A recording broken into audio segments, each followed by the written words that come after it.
Hey, it's Matt Roush, And Mike Brennan. and we are back once again with the March 15th, 2021 version of the M Squared TechCast. Welcome to the show. We've got a good one for you today, and we are kicking it off with someone from the Centrepolis Accelerator at Lawrence Technological University in Southfield, Dennis Shaver, who is one of their experts in residence. Dennis, let's first of all, welcome to the show. Glad you could be with us today. Thank you very much, Mike and Matt. I love your show. Always watch it, and it's amazing the amount of content and material that we get with your show. And hopefully, what we share with you today is even better than what you've ever seen in the past. Okay, good. And that was an unsolicited testimonial out there in the audience. So I just, we didn't put him up to it. He just did it on his own. So go ahead. Okay. All right. Well, I want to start out by thinking that maybe some people out there in the audience have not heard of the Centropolis Accelerator yet. So why don't we start out by telling us what is the Centropolis Accelerator, what does it intend to do, and what services does it offer? Well, first of all, a lot of us like to have fast cars, right? And the first thing we do when we have a fast car is accelerate it. We push down the gas pedal. And that's kind of what we do here as an accelerator, is that we help people with physical products. And what I mean by physical products is real products, like something that you could actually get your hands on and make, hopefully get it commercialized in the marketplace. So we help with that. And our focus is to fuel the growth of hardware entrepreneurs, in other words, physical products, by providing access to key resources. And that means mentors from people like us. I'm an expert in residence here. And it's not just because I have gray hair, but it's decades of experience in working in the industry, design through manufacturing with companies like PepsiCo, Clorox, General Motors, and several business startups. So they invite us here to work with the Centropolis Center to be a key resource and also help with offering up workshops, cutting edge technology support, corporate connections, that's very key. Student and faculty engagement is amazing here at Lawrence Tech. I've already got several projects that I'm working on with them. It's amazing getting the collaboration with them. We also put on major events, which we'll talk about later here. And then also shared workspace in a community of industry peers that you can work with. Now, we also work in partnership with Automation Alley and Lean Rocket Labs. And collectively, we reach out for Industry 4.0 technologies globally and inviting them to be part of this accelerator. In fact, we also receive applications all over the world. I guess there's supposed to be something like 230 applications we received so far from 30 different countries, including Europe, Brazil, Asia, and all over the USA, and including here in Michigan. Sometimes we're considered a different country as well. Okay, so let's talk about this latest effort, the C3 or C cubed accelerator. Yes. How is it different from the overall accelerator, and what is its mission? Absolutely. So first of all, through engagement and support in speed to market is something very, very important to accelerate a new product to get it to market. But we also help you identify and align with the most effective resources to better navigate how to get through the manufacturing, through the technology, and also market viable products so that you can pave the path for commercialization. So what's unique about C3 is that it's for clean tech, climate tech, and circular economy. So that's something that's a big drive, especially here in Michigan and beyond. So we help accelerate those technologies to demonstrate positive impact on increasing energy efficiency, generating renewable energy, reducing greenhouse gas emissions, and recycling and upcycling as well. So we basically help them accelerate their technology to support the challenges and needs also of state, county, and department utility transmission firms, manufacturing companies, and commercial building operations. So, Dennis, who's paying the bill on all this? Where's the money coming from? Well, that's always a good point. It's like, show me the money. And it's like, Yeah. the thing about what's beautiful about what we're doing here is it's the latest and greatest in terms of helping evolve technology and getting to commercialization. So first of all, the Michigan Department of Environment, Great Lakes and Energy, better known as EAGLE, is supporting us. The New Economy Initiative, NEI, and also, most importantly, as Wells Fargo Innovation Incubator, and that's IN2. Now, totaling, we got about $275,000 in funding grants, no equity, interest-free investments, and services to support the product development of physical products, scaling those products in clean tech, climate tech, and circular economy technologies. So why don't you give me some examples of each of those three C's? A couple of examples of what a good clean tech project would be, what a good climate tech product would be, what a good circular economy product would be. Absolutely, absolutely. So there's one example here of a clean tech company. It's right here in Michigan, and it's called Rhombus Energy. Now, they also are recognized as a best clean tech company in a recent competition that we had. They actually design and manufacture high voltage, fast charging EV, electronic vehicle chargers. You can pretty much charge this in about an hour.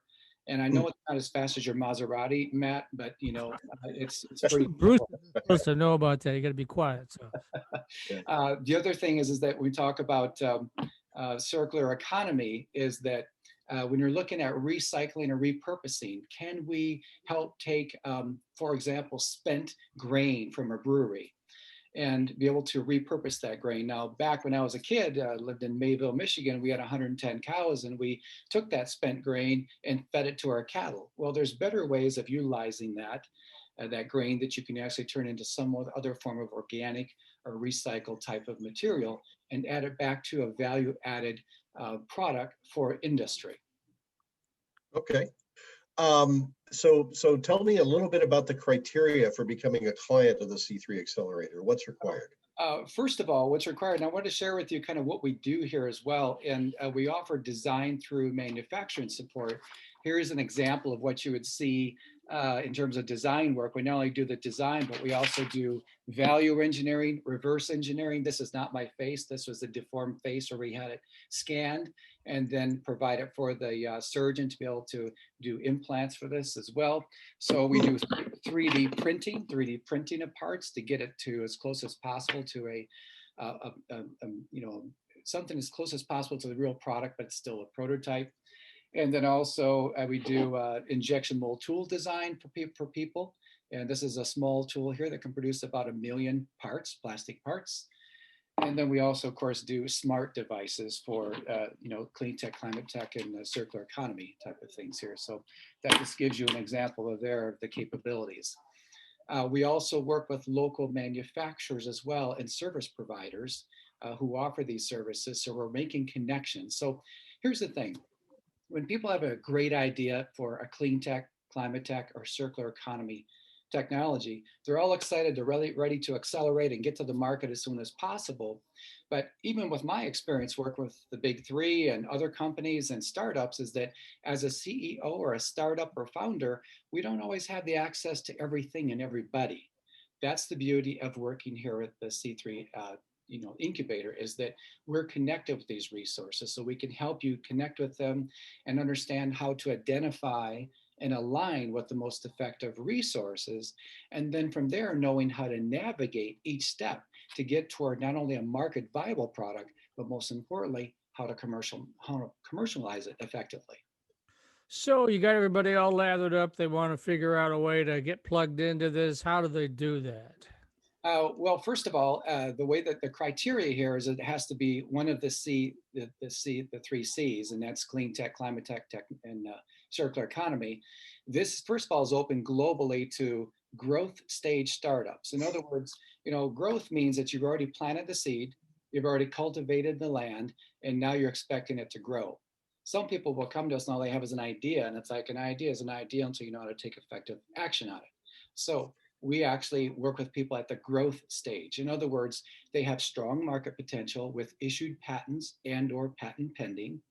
They also have evidence of customer traction. In other words, like letters of intent, letters of interest from potential target market contacts and or buyers. They have a solid understanding of the competitive landscape. They have an established management team, including funding resources already in place. And then also an existing financial runway in place to support the technology. And then most importantly is that these companies are either funded through other accelerators and or federal or state funding. Now, the thing is, as I mentioned about being a growth company, A growth company is at TR level 5, technology readiness level 5. Level 5 means that you already have the realistic elements of your product so that it can be tested in a simulated environment. Now, a level 4 is you're just kind of testing a lab environment. It must be at this level to be able to apply for this. So the qualified technologies are clean tech, provide renewable energy, fuels, or improve efficiency. That's what it would do.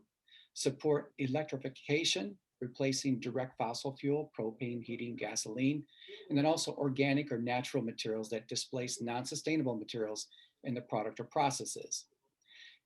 Climate tech is where you reduce the carbon dioxide, methane, or other harmful emissions, or you sequester CO2 and convert into value-added products, or provide adaptation solutions to existing and expected impacts to climate change. Now, you talked about circular economy. That's where we find ways to get innovative and convert waste streams into value-added products like recycling, upcycling, reprocessing of materials, or improve recycling efficiencies, and then also improve biodegradable, recycle, upcycled product designs. And then most importantly, reduce the amount of materials that typically end up in landfills. And here in Michigan, we got a lot of material in our landfills. In fact, we have even material waste coming from Canada being dumped in our landfills. So we want to be able to convert from about 18% recycling to at least 45%. And there's plenty of potential for that. So it sounds like, do they need to be commercial already or pre-commercial? Because what you've just described is really a second tier kind of company. It's not a startup at all. It's a stage 2. I mean, that's pretty advanced company right there, right? If you want more information on this, because I had never heard of these technology readiness levels designation. That's a concept that came out of the space program. It actually came out of NASA. Right. And so you can just Google technology readiness level and figure out where your product or idea is on that scale. But what you're saying is you want somebody at least at level 5.